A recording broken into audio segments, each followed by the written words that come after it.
Hi, I'm Josh, the founder of the Accountability Group, and hi, I'm Josh.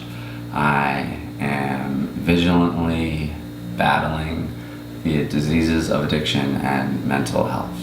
Today we'll be going through the daily readings, but as I've mentioned numerous times, and ad nauseum, I'm sure you're tired of hearing this, I will be moving and officially in my new place by the 29th, so all of this will look completely different, and I will try and make sure that it's a nice looking setup, obviously, but more importantly, I'm trying to catch up so that everything's current before I have to take all this stuff down and set it up in a new space in a new place. And it's exciting, and I'm anxious and nervous at the same time, but it's walking distance to my home group and clubhouse, and it's, yeah, I'm really looking forward to it, so I'm excited. So today we're reading out of Just for Today. It's August 4th, even though it is August 13th. We will catch up. I'm doing this in chunks. So Just for Today, August 4th. When is a secret not a secret? Addicts tend to live secret lives. It is a great relief to get rid of all our secrets and to share the burden of our past. Basic text, page 33. We've heard it said that we're as sick as our secrets. What do we keep secret and why? We keep secrets we keep secret those things that cause us shame. We may hold on to such things because we do not want to surrender them. Yet if they're causing us shame, wouldn't we live more easily with ourselves if we were rid of them? Some of us hold on to the things that cause us shame for another reason. It's not that we don't want to get rid of them, we just don't believe we can get rid of them. They've plagued us for so long, and we've tried so many times to rid ourselves of them that we've stopped hoping for relief. Yet still they shame us, and still we keep them secret. We need to remember who we are, recovering addicts. We, who have tried so long to keep our drug use a secret, have found freedom from the obsession and compulsion to use. Though many of us enjoyed using right to the end, we sought recovery anyway. We just couldn't stand the toll our using was taking on us. When we admitted our powerlessness and sought help from others, the burden of our secret was lifted from us. The same principle applies to whatever secrets may burden us. Yes, we're as sick as our secrets. Only when our secrets stop being a secret can we begin to find relief from those things that cause us shame. Just for today, my secrets can make me sick only as long as they stay a secret. Today I will talk with my sponsor about my secrets. Ooh. Well, that's an interesting one.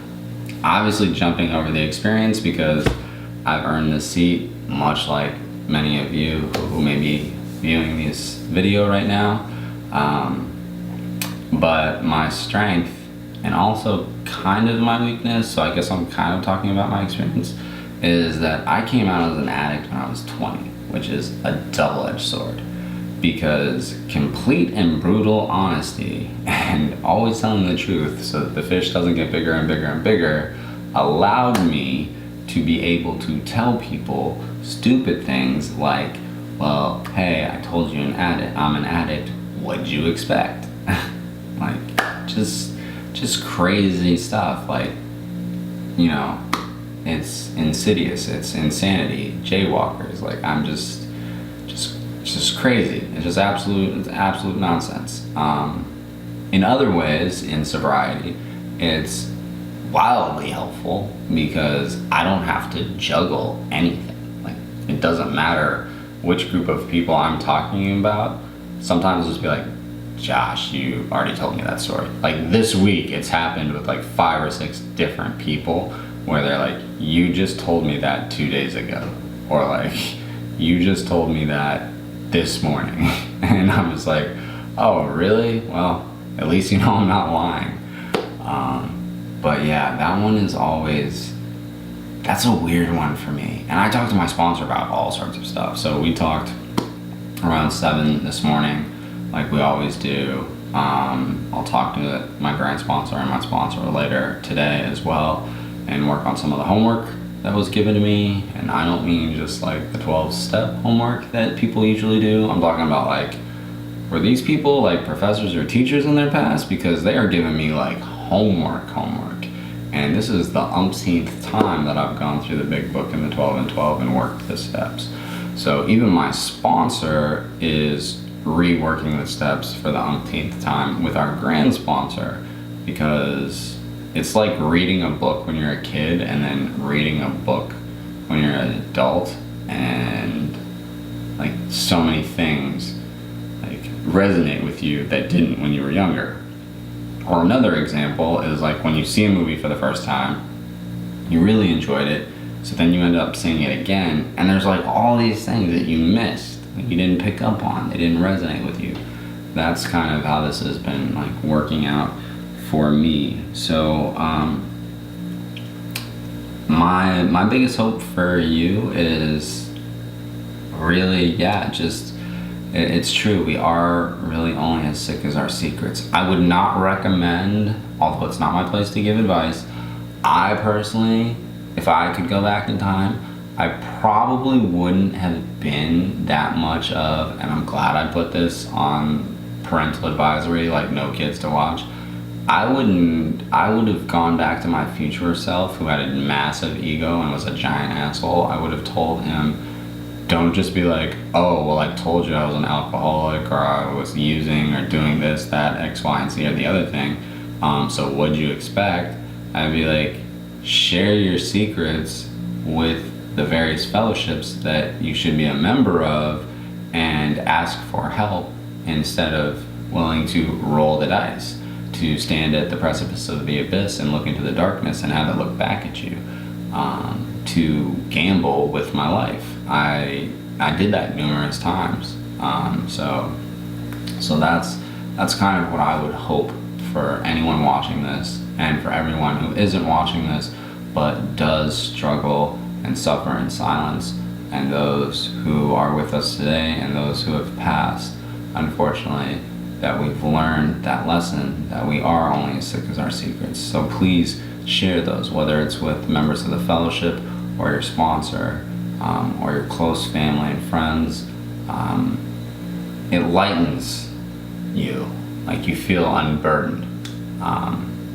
For me, it hasn't really changed, because I'm just brutally honest and candid with people. Like even today, my psychiatrist and I kind of went at it because he was an hour and 6 minutes late. And I work in the IT industry and have clients where if I showed up an hour and 6 minutes late to a meeting, like my contract would be shredded. That's just kind of how it works. So so just start with maybe one secret at a time, and chip away at it until you kind of are building yourself up, gaining inertia, and you can get rid of your secrets. Or you can go the reverse direction that my sponsor did with me. I was like, tell me your deepest, darkest secret, and I had to write on a piece of paper, I tell everybody I'm thinking, to the point that they're like, Josh, you already told me this shit. Again, parental advisory, that's why it's not for kids. So please subscribe to our channel, like our videos, and most importantly, truly participate in the comments section. Share your experience, strength, and hope if you have time under your belt. And if you're a newcomer, ask questions. Tell us where you're at. That's what the whole point of the accountability group is. It's to hold ourselves accountable, to hold others accountable, and to make sure that we can all lean on each other and try to keep each other safe and sober and strong. And that's one of the goals. And if we can save one life, just one life, doing these various different things that we do across very different platforms, and with our application that's in the prototype phase, that is a huge win for me. With that, I will say, stay safe, stay strong, stay sober. I'm Josh, the founder of the Accountability Group, and I am Josh, still vigilantly battling the diseases of addiction and mental health.